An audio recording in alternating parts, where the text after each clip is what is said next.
경제신문 함께 보고 있는 어른이의 공부 메이입니다. 앞선 영상에서 재무제표에는 크게 세 가지 항목이 있다고 말씀드렸어요. 손익계산서, 재무상태표, 현금흐름표. 이 세 가지가 각각 어떤 것들을 이야기해 주는지 함께 보려고 합니다. 자, 먼저 손익계산서는 얼마를 벌고 얼마를 쓰는가, 기업의 실적에 대한 이야기를 해주는 재무제표고요. 두 번째, 재무상태표는 기업의 자산과 부채가 각각 얼마인가, 기업의 안정성을 볼 수 있는 재무제표라고 이야기합니다. 세 번째, 현금흐름표는 숫자상의 회계가 아닌 실제적인 현금흐름은 어떻게 되느냐를 볼 수 있는 현금흐름표인데, 그럼 실제가 아닌 현금은 뭐냐라고 생각을 해보면, 기업들은 감가상각비가 굉장히 크죠. 실제로 돈을 쓰진 않았지만 100만 원짜리 기계가 사용 기한이 5년이라면 1년마다 20만 원씩은 가치를 차감을 합니다. 그런 감가상각비가 손익계산서 등에는 포함이 되어 있기 때문에 그런 거 없이 실제로 현금이 얼마나 오고 갔느냐, 실제적인 현금 흐름을 이야기하는 게 현금 흐름표라고 이야기합니다. 감가상각비에 대해서는 뒤에 가서 다시 설명을 더 드리도록 하겠습니다. 자, 큰 기업을 작은 가계로 생각을 해서 함께 볼게요. 자본 2천만 원에 부채 2천만 원, 대출을 2천만 원 내서 자산 4천만 원으로 상업을 했어요. 여기에서 매출이 월 1천만 원씩 나오고 재료비, 관리비, 인건비 이런 것들로 지출이 나갑니다. 이런 영업과 관련된 이 지출을 제외하고 남은 걸 영업이익이라고 하고요. 이 영업이익에서 영업과 관련 없는 손익을 차감한 걸 순이익이라고 합니다. 손익계산서에서는 매출, 영업이익, 순이익 이 세 가지를 눈여겨봐 주셔야 하고요. 현금흐름표에서는 현금이 영업활동을 통해서 돈을 벌면 플러스, 돈을 못 나가면, 손해가 나면 마이너스고요. 투자활동에서는 내가 투자를 하느라 물건을 투자를 하면 마이너스, 그걸 매각해서 다시 돈이 들어오면 플러스가 되겠죠. 재무활동에서는 빚을 더 내서 돈이 들어오면 플러스, 빚을 갚으면 마이너스가 됩니다. 자, 손익계산서부터 먼저 좀 더 자세히 볼게요. 손익계산서는 매출, 영업이익, 당기순이익 이 세 가지를 눈여겨봐야 된다고 말씀드렸는데, 이 세 가지 중에 가장 핵심적인 건 뭘까요? 네, 가장 핵심적인 건 영업이익이에요. 왜냐하면 매출이 아무리 많아도 거기에 들어가는 재료비나 인건비나 영업비용이 많이 들어가서 오히려 손해가 날 수도 있죠. 네, 영업이익이 잘 나오는지, 꾸준히 나오는지가 더 중요하고요.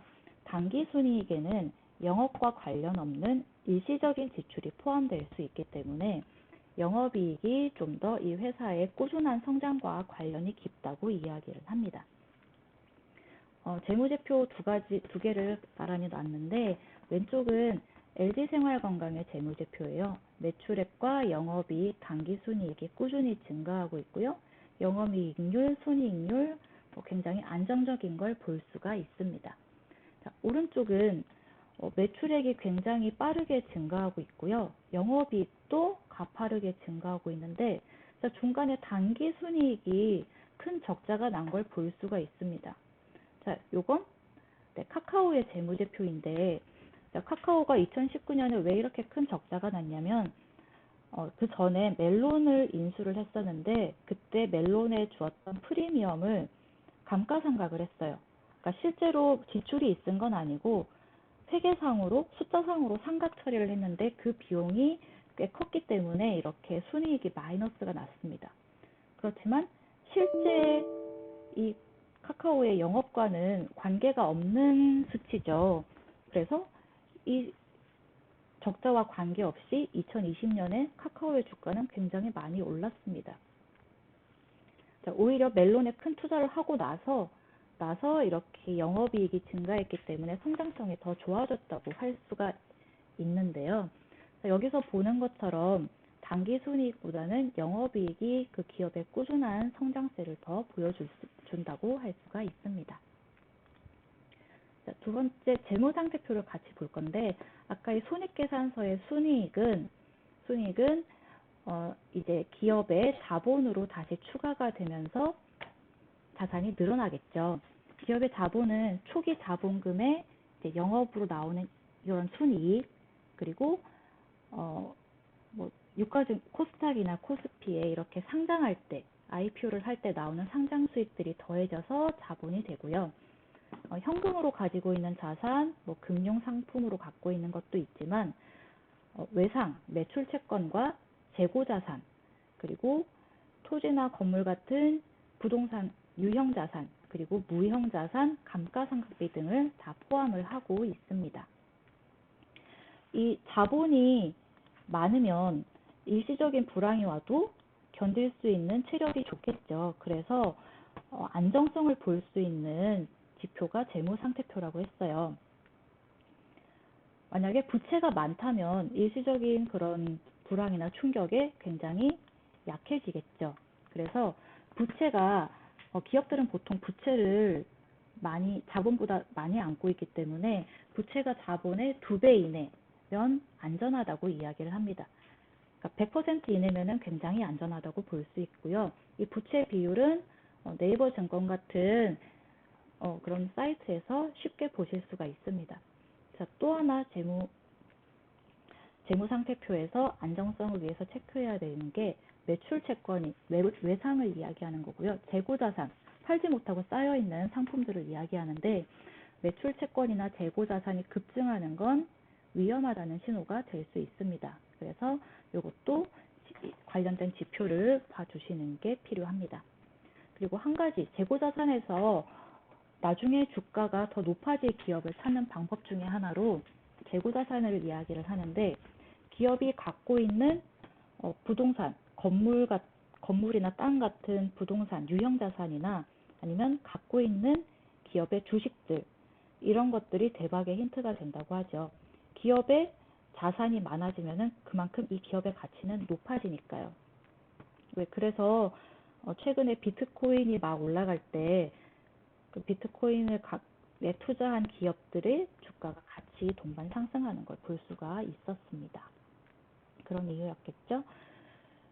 네, 마지막 현금 흐름표인데요. 현금 흐름표 크게 세 가지라고 했어요. 기본적으로 돈이 들어오면 플러스, 내 손에서 나가면 마이너스인데, 영업활동 현금 흐름은 순이익에 감가상각비를 더해주고 이자, 배당, 세금 같은 것들을 제외해주면 영업활동 현금 흐름이 됩니다.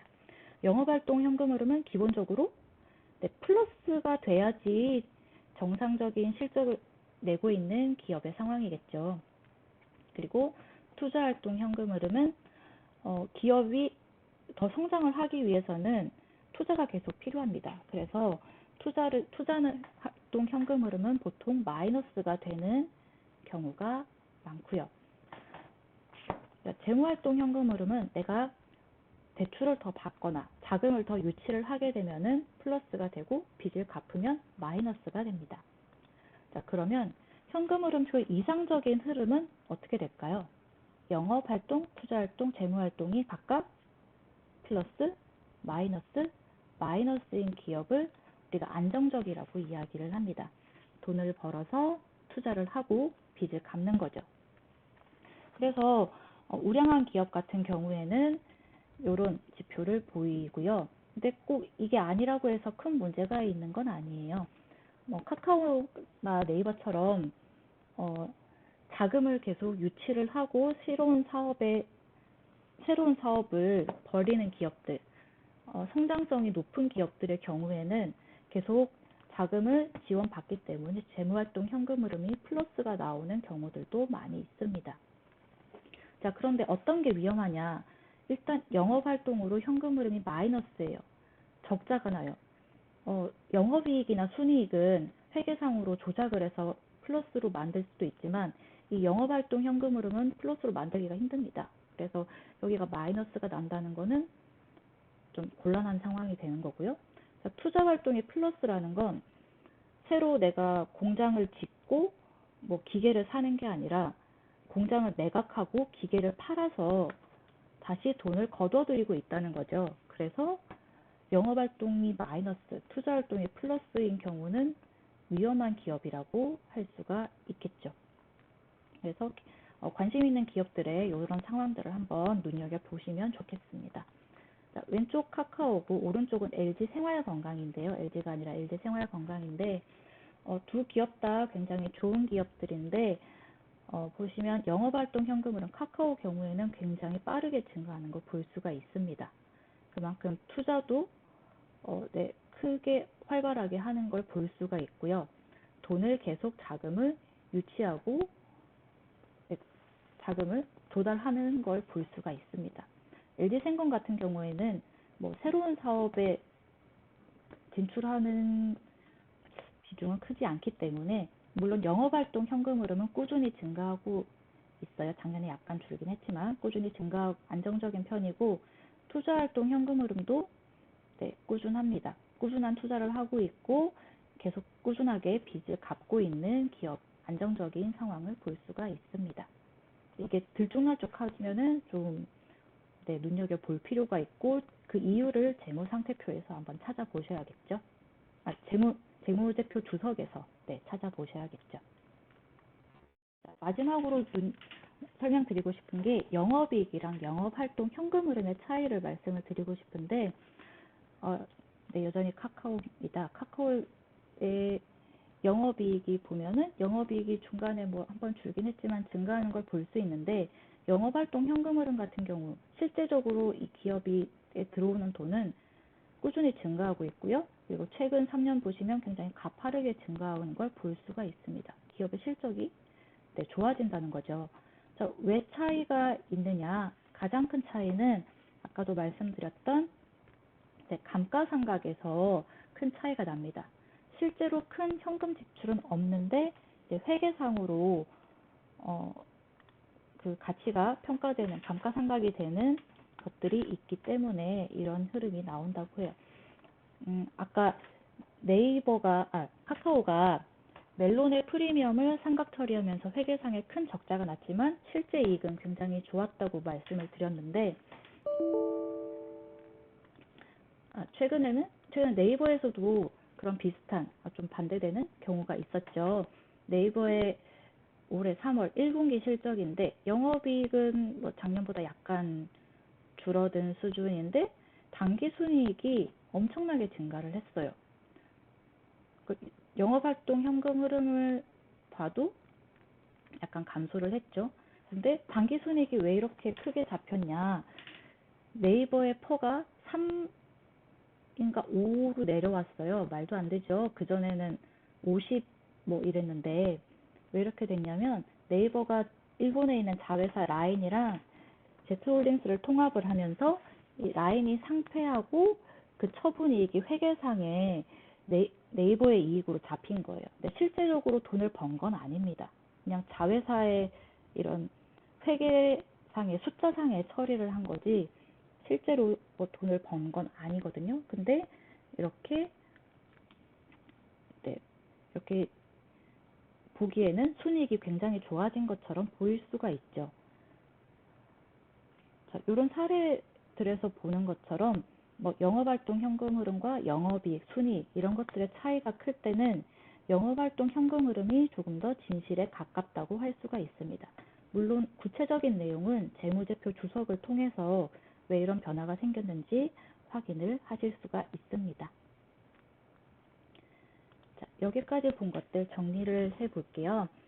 재무제표 기본적인 것들, 그러니까 방금 설명드린 기본적인 것들은 네이버 증권에서도 충분히 보실 수가 있습니다. 보는 방법 나중에 또 설명을 드릴 건데 손익계산서에서는 매출, 영업이익, 당기순이익이 꾸준히 증가하는지를 보셔야 되고요. 두 번째, 재무상태표에서는 자산 대비 부채 비율이 높지 않은지, 그리고 매출 채권이나 재고자산이 너무 많지 않은지 보셔야 되고요. 그리고 부동산이나 보유 주식 등의 총상가치의 변화가 크지 않은지 보시면 좋겠습니다. 이게 어떤 기업이 가진 부동산이나 주식의 가치를 항상 재평가하는 건 아니에요. 기업의 입장에서는 내가 알짜 자산을 가지고 있다는 걸 알면 경영권을 노리는 어떤 세력들의 표적이 될 수도 있고요.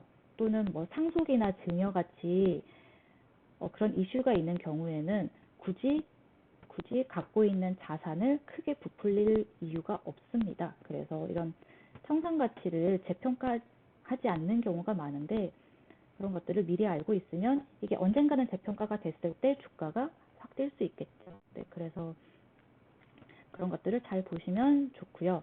그리고 이런 자산이나 부채에서 큰 변동이 있는지, 그게 왜 생겼는지, 이게 기업의 발전을 위해서 있는 건지 아니면 기업의 부실을 해결하려고 하는 건지, 이런 것들을 보시면은 기업의 앞으로의 방향성을 알 수 있다고 합니다.